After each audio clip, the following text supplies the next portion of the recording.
আয়োজন যাই থাকুক না কেন সুন্দর করে সাজিয়ে গুছিয়ে পরিবেশন করলে দেখতেও ভালো লাগে, খেতেও ভালো লাগে। আমি যখন কাউকে খেতে দিই সুন্দর করে গুছিয়ে দিতে পছন্দ করি, আবার নিজের জন্য যখন নিই তখনও কিন্তু সুন্দর করে গুছিয়ে নিই।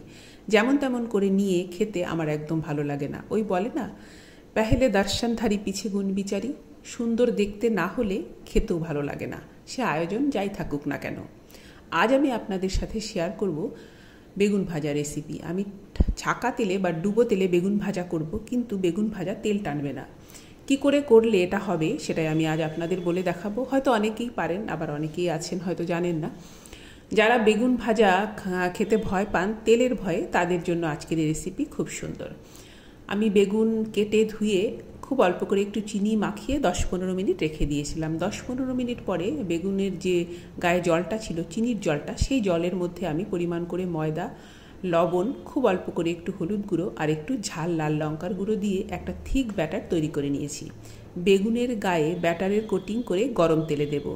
তেল যেন ভালো গরম থাকে।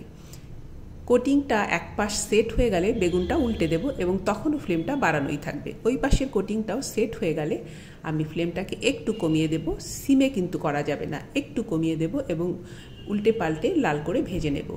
আপনারা এইভাবে করে দেখবেন, যতটা তেল আপনারা দিয়েছেন ততটা তেলই কড়াইতে থেকে যাবে, কিন্তু বেগুন ডুবো তেলে ভাজাও হয়ে যাবে। আমার কথা হলো, বেগুন ভাজা মাসে 2 মাসে একদিন খাবো, কিন্তু ডুবো তেলেই খাবো, বিনা তেলে খাবো না।